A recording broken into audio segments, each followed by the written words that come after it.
ಶುಕ್ರವಾರ ನಾಗರತ್ನ ಸಭಾಭವನದಲ್ಲಿ ಅಲೆಮಾರಿ ಜನಾಂಗದ 19 ಕುಟುಂಬದ ಫಲಾನುಭವಿಗಳಿಗೆ ಹಕ್ಕುಪತ್ರ ವಿತರಿಸಿ ಮಾತನಾಡಿದ ಶಾಸಕ ಆರಗ ಜ್ಞಾನೇಂದ್ರ ಅವರು, ಪ್ರತಿ ಬಾರಿ ಮಳೆಗಾಲ ಸಂದರ್ಭದಲ್ಲಿ ಇವರನ್ನ ರಾಮೇಶ್ವರ ಕಲ್ಯಾಣ ಮಂಟಪಕ್ಕೆ ಕಳುಹಿಸಿ ಅಲ್ಲಿ ಗಂಜಿ ಕೇಂದ್ರ ಅಂತ ಕರೆದು ಆಶ್ರಮವನ್ನ ನೀಡಲಾಗುತ್ತಿತ್ತು.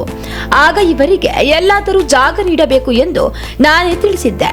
ಕೆಲವು ಜಾಗ ನೋಡಿ ಲೇಔಟ್ ಮಾಡಿದ್ದರೂ ಸಹ ತಕರಾರು ಆದ ಕಾರಣ ನೀಡಲು ಆಗಿಲ್ಲ.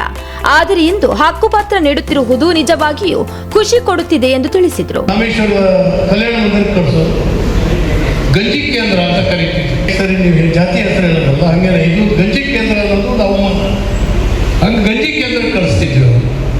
ಅವ್ರಿಗೆ ತಿಂಡಿ ಊಟ ಎಲ್ಲ ಕೊಟ್ಟು ಮಳೆ ಮುಗಿದ ಮೇಲೆ ಅವ್ರನ್ನ ಮತ್ತೆ ಇಲ್ಲಿಗೆ ಶಿಫ್ಟ್ ಮಾಡ್ತೀವಿ. ಇದೇ ನಡೀತಾ ಇದೆ. ಮತ್ತು ಸ್ವಲ್ಪ ಕಿಟ್ಟು ಅದು ಇದು ಕೆಲವರೆಲ್ಲ ತಂದುಕೊಟ್ಟು ನಾವೇನೋ ಬಡವರಿಗೆ ಒಂದು ಸಹಾಯ ಮಾಡಿದ್ವಿ ಅನ್ನುವಂಥ ಸಾರ್ಥಕತೆ ಕೂಡ ಆಗ್ತಾ ಇತ್ತು. ಶಾಶ್ವತ ನೆಲೆಯನ್ನು ಕಲ್ಪಿಸ್ಬೇಕು ಅಂತ ಹೇಳಿ ನಾನೇ ಒಂದು ದಿವಸ ಸಲಹೆ ಕೊಟ್ಟೆ. ಎಲ್ಲಿ ಇವರಿಗೆ ಪುನರ್ವಸತಿ ಕಲ್ಪಿಸ್ಬೇಕು ಅಂತ ಹೇಳಿ ಚರ್ಚೆ ಆದಾಗ ಟೌನ್ ಒಳಗಡೆ ಜಾಗವೇ ಇಲ್ಲ.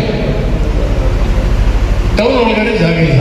ಇದ್ದಂಥ ಜಾಗ ನಾವು ಹುಮ್ಮರ್ಸೆ ನಗರದಲ್ಲಿ ಸುಮಾರು 128 ಹಕ್ಕುಪತ್ರಗಳನ್ನು ನಾನೇ ಅದನ್ನ ಲೇಔಟ್ ಮಾಡಿಸಿ ಬಡವರಿಗೆ ಆಶ್ರಯ ಬಡಾವಣೆಯನ್ನು ಮಾಡಿಸಿ ರಸ್ತೆ ಮಾಡಿಸಿ ಎಲ್ಲ ಮಾಡಿಕೊಟ್ಟೆ. ಈಗ ಮೇಲಿನ ಕುರುವಳ್ಳಿ ಗ್ರಾಮ ಪಂಚಾಯಿತಿ ವ್ಯಾಪ್ತಿಯಲ್ಲಿ 1 ಎಕರೆ ಜಾಗವನ್ನ ನೀಡಲಾಗಿದೆ. ಒಟ್ಟಾರೆ ಎಲ್ಲರಿಗೂ ಒಂದು ಶಾಶ್ವತ ನೆಲೆಯಾಗಿದೆ. ಯಾರಿಗೆ ಯಾವ ಜಾಗ ಎಂಬುದನ್ನ ತಿಳಿಸಲಾಗಿದೆ. ಈಗ ಏನಿದ್ದರೂ ಹಕ್ಕುಪತ್ರ ನೀಡಿ ಆ ಜಾಗಕ್ಕೆ ಹೋಗಿ ಎಂದು ಹೇಳುವುದು ಅಷ್ಟೇ. ಕುರುವಳ್ಳಿಯ ಶಾಲೆ ಉಳಿದಿದೆ ಎಂದರೆ ಅದಕ್ಕೆ ಈ ಕುಟುಂಬವೇ ಕಾರಣ ಎಂದರು. ಇವರು ಶೆಡ್ ನಿರ್ಮಾಣ ಮಾಡಿಕೊಂಡು ವಾಸಿಸುವುದು ತೀರ್ಥಹಳ್ಳಿಗೆ ಕಪ್ಪು ಚುಕ್ಕೆ ಎಂಬುದಿತ್ತು. ಆದರೆ ಈಗ ಅದಕ್ಕೊಂದು ಪರಿಹಾರ ಸಿಕ್ಕಿದೆ. ಅಲೆಮಾರಿ ನಿಗಮದಿಂದ 5 ಲಕ್ಷ ಕೊಡುವ ವ್ಯವಸ್ಥೆಯನ್ನ ಮಾಡಲಿ. ಹಾಗೆ ಜೆಜೆಎಂನಲ್ಲಿ ಗ್ರಾಮ ಪಂಚಾಯಿತಿಯಿಂದ ನೀರು ಕೊಡುವ ವ್ಯವಸ್ಥೆಯನ್ನ ಮಾಡುವಂತೆ ತಿಳಿಸಿದ್ದೇನೆ. ಹಾಗೆ ಇದನ್ನು ಮಾರಾಟ ಮಾಡಿದರೆ ಹಕ್ಕುಪತ್ರ ಕ್ಯಾನ್ಸಲ್ ಆಗುತ್ತದೆ. ಯಾರಿಗೂ ಜಾಗ ನೀಡದೆ ನೀವೇ ಮನೆ ಕಟ್ಟಿಕೊಂಡು ಇರೆ. ಎಲ್ಲರಿಗೂ ಒಳ್ಳೆಯದಾಗಲಿ ಎಂದು ಹಾರೈಸುತ್ತೇನೆ ಎಂದು ಈ ವೇಳೆ ಮಲೆನಾಡು ಪ್ರದೇಶಾಭಿವೃದ್ಧಿ ನಿಗಮ ಮಂಡಳಿಯ ಅಧ್ಯಕ್ಷರಾದ ಆರ್.ಎಂ. ಮಂಜುನಾಥ ಗೌಡ ಮಾತನಾಡಿ, ಬಹಳ ದಿನಗಳ ನಂತರ ಹಕ್ಕುಪತ್ರ ವಿತರಣೆಯನ್ನ ಮಾಡಲಾಗುತ್ತಿದೆ. ಹಕ್ಕುಪತ್ರ ಕೊಡುವುದು ಎಂದರೆ ಜಾಗದ ಒಡೆತನ ಕೊಡುವಂತದ್ದು. ಹಕ್ಕಿಗಳು ಸಹ ಗೂಡು ಕಟ್ಟಿಕೊಂಡು ಇರುತ್ತವೆ. ಹಾಗಾಗಿ ಪ್ರತಿಯೊಬ್ಬರು ಮನೆ ಕಟ್ಟಿಕೊಂಡು ವಾಸದಲ್ಲಿರಬೇಕು. ಇಲ್ಲಿಯವರೆಗೆ ನದಿ ಪಕ್ಕದಲ್ಲಿ ಇವರೆಲ್ಲರೂ ವಾಸ ಇದ್ದೀರಿ. ಮೊನ್ನೆ ವಯನಾಡು ಘಟನೆ ನೋಡಿದ್ದೇವೆ. ಹಾಗಾಗಿ ಮಳೆಗಾಲದಲ್ಲಿ ನದಿ ಪಕ್ಕದಲ್ಲಿ ಇರುವುದು ಸೂಕ್ತವಲ್ಲ. ಹಾಗಾಗಿ ಹಕ್ಕುಪತ್ರ ನೀಡಿ ನಿಮಗೆ ಜಾಗ ಸರ್ಕಾರ ನೀಡಿರುವುದು ಹಾಗೂ ತಹಶೀಲ್ದಾರ್ ಅವರು ಇದರ ಜವಾಬ್ದಾರಿ ತೆಗೆದುಕೊಂಡು ಹಕ್ಕುಪತ್ರದ ವಿವರಣೆ ಮಾಡುತ್ತಿರುವುದು ಅತ್ಯಂತ ಸಂತೋಷದ ವಿಚಾರ ಎಂದರು. ನಾನು ವಿಶೇಷವಾಗಿ ಮತ್ತೊಮ್ಮೆ ತಹಸೀಲ್ದಾರ್ ಅವರಿಗೆ ಅವರದೇ ಆದ ಈ ಸಮಾಜದ ಬಗ್ಗೆ ಕಾಳಜಿ ಪೂರ್ಣವಾದಂಥ ಕೆಲಸ ಮಾಡಿ ಒಳ್ಳೆಯ ಕೆಲಸ ಮಾಡಿದ್ದೇವೆ. ಸುಮಾರು 26 ವರ್ಷ ನಂತರ ಪಟ್ಟಣ ಪಂಚಾಯಿತಿಯ ವ್ಯಾಪ್ತಿಯಲ್ಲಿ ಈ ಥರದ ಹಕ್ಕುಪತ್ರ ವಿತರಣಾ ಸಮಾರಂಭ ಮಾಡುವಂಥ ಕೆಲಸ ಮಾಡಿದ್ದಕ್ಕಾಗಿ ಮತ್ತು ಒಂದು ಜನರಿಗೆ ಯಾರಿಗೆ ಸರ್ಕಾರದಿಂದ ಈ ಸೌಲಭ್ಯಗಳ ವಂಚಿತರಾಗಿದ್ದರೂ ಆ ಜನರಿಗೆ ಸರ್ಕಾರದ ಸೌಲಭ್ಯವನ್ನು ಸರ್ಕಾರದ ಉದ್ದೇಶ ಏನಿದೆ, ಯಾರಿಗೆ ಜಮೀನಿಲ್ಲ ಜಮೀನು ಕೊಡುವಂಥದ್ದು, ಯಾರಿಗೆ ಮನೆ ಇಲ್ಲ ಅವರಿಗೆ ಮನೆ ಕೊಡುವಂಥ ಕಾರ್ಯಕ್ರಮ ಮಾಡಿದ್ದೀರಿ. ಅದಕ್ಕಾಗಿ ಮತ್ತೊಮ್ಮೆ ವಿಶೇಷವಾಗಿ ಈ ಒಳ್ಳೆಯ ಕಾರ್ಯಕ್ರಮದಲ್ಲಿ ಒಂದಷ್ಟು ನಿಮ್ಮ ಜೊತೆಗಿದ್ದು ಈ ಹಕ್ಕುಪತ್ರ ವಿತರಣೆ ಸಮಾರಂಭದಲ್ಲಿ ಬಹಳ ಸಂತೋಷ ಕೊಡ್ಬೋದಾದ ಒಂದು ಕಾರ್ಯಕ್ರಮ ಅಂತ ಹೇಳ್ತಾ ನಿಮ್ಮೆಲ್ಲರಿಗೂ ಹೊಂಚಿ ನನ್ನ ಮಾತು. ತಾಲೂಕು ದಂಡಾಧಿಕಾರಿ ರಂಜಿತ್ ಎಸ್ ಮಾತನಾಡಿ, ಆಹಾರದ ನಂತರ ಆಶ್ರಯ ಬಹಳ ಮುಖ್ಯ. ಹಕ್ಕುಪತ್ರ ವಿತರಣೆ ಮಾಡಲಾಗುತ್ತಿದೆ. ಇಲ್ಲಿಯವರೆಗೆ ನದಿ ಪಕ್ಕದಲ್ಲಿ ವಾಸವಿದ್ದೀರಿ. ಈಗ ಹೊಸ ಜಾಗದಲ್ಲಿ ನೂತನ ಮನೆಯನ್ನ ಕಟ್ಟಿಕೊಂಡು ಕುಟುಂಬದ ಜೊತೆಗೆ ಸಂತೋಷವಾಗಿರಿ ಎಂದು ಶುಭ ಹಾರೈಸಿದರು. ಸಹಯೋಗ ಇದೆ. ಆದ್ರಿಂದ ತಾವೆಲ್ಲರೂ ಕೂಡ ಈ ಹಕ್ಕುಪತ್ರವನ್ನು ಪಡೆದು ಮುಂದಿನ ದಿನಗಳಲ್ಲಿ ಒಮ್ಮೆ ಅಲ್ಲಿ ಮೂಲ ಸೌಕರ್ಯಗಳು ಆದ ಮೇಲೆ ಅಲ್ಲಿ ಸುರಕ್ಷಿತವಾಗಿ ತೆರಳಿ ನಿಮ್ಮ ಹೊಸ ಜೀವನವನ್ನು ಕಟ್ಟಿಕೊಳ್ಳಿ ಅಂತ ನಾನು ಆಶಿಸ್ತೇನೆ.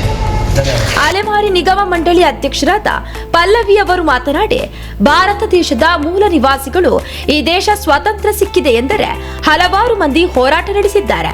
ಅದರಲ್ಲಿ ಕೆಲವರು ಮಾತ್ರ ಮುನ್ನಡೆಗೆ ಬಂದಿದ್ದಾರೆ. ಸ್ವಾತಂತ್ರ್ಯ ಬಂದು 78 ವರ್ಷದ ನಂತರ ಇವರಿಗೆ ನಿವಾಸ ಅಂತ ಕೊಡುತ್ತಿದ್ದೇವೆ. ಖುಷಿಯ ಜೊತೆಗೆ ಬೇಸರವೂ ಸಹ ಆಗುತ್ತದೆ. ಶೋಷಣೆ ಹಾಗೂ ಇತ್ತೀಚಿನ ರಾಜಕೀಯದಿಂದ ಸರ್ಕಾರದ ಸವಲತ್ತುಗಳನ್ನು ಪಡೆಯಲು ಇಂತಹವರಿಗೆ ಸಾಧ್ಯವಾಗುತ್ತಿಲ್ಲ. ಅಂಬೇಡ್ಕರ್ ಅವರ ಸಂವಿಧಾನದಲ್ಲಿ ಎಲ್ಲರಿಗೂ ಸ್ಥಾನಮಾನ ಸಿಗಬೇಕು ಎಂಬುದು ಇದ್ದರೂ ಅಲೆಮಾರಿ ಸಮುದಾಯದವರಿಗೆ ರಾಜಕೀಯ ಪ್ರತಿನಿಧಿ ಇಲ್ಲ. ನಮ್ಮ ಬುಡಕಟ್ಟು ಸಮುದಾಯದವರಿಗೆ, ಅಲೆಮಾರಿ ಜನಾಂಗದವರಿಗೆ ಶಿಕ್ಷಣ ಇಲ್ಲ. ಊರು ಊರು ಸುತ್ತಿ ಜಾತ್ರೆ ಸಂತೆ ಹೀಗೆ ಕೆಲಸವನ್ನ ಮಾಡುತ್ತಾರೆ. ಯಾರ ಮೇಲೂ ಅವಲಂಬಿತರಾಗಿಲ್ಲ. ಈ ಹಕ್ಕು ಪತ್ರಗಳನ್ನ ಮುಖ್ಯಮಂತ್ರಿಯಾಗಿದ್ದ ಸಿದ್ದರಾಮಯ್ಯನವರು ನೀಡಬೇಕಿತ್ತು. ಆದರೆ ರಾಜಕಾರಣದ ಬದಲಾವಣೆಯಿಂದ ಇವತ್ತು ತೀರ್ಥಹಳ್ಳಿಯ ತುಂಗಾ ನದಿಯ ತೀರದಲ್ಲಿ ಆಗಬೇಕು ಎಂಬುದು ಇತ್ತು. ಹಾಗಾಗಿ ಇವತ್ತು ನಿಮಗೆಲ್ಲ ನಿಮ್ಮ ಸ್ಥಳದಲ್ಲೇ ಹಕ್ಕುಪತ್ರವನ್ನ ನೀಡಲಾಗುತ್ತಿದೆ. ಅಷ್ಟೇ ಅಲ್ಲದೆ ನಿಮಗೆ ಲೇಔಟ್ ಕೂಡ ನಿರ್ಮಾಣಕ್ಕೂ ಹಣ ನೀಡುವ ಕೆಲಸ ಮಾಡುತ್ತೇವೆ ಎಂದರು.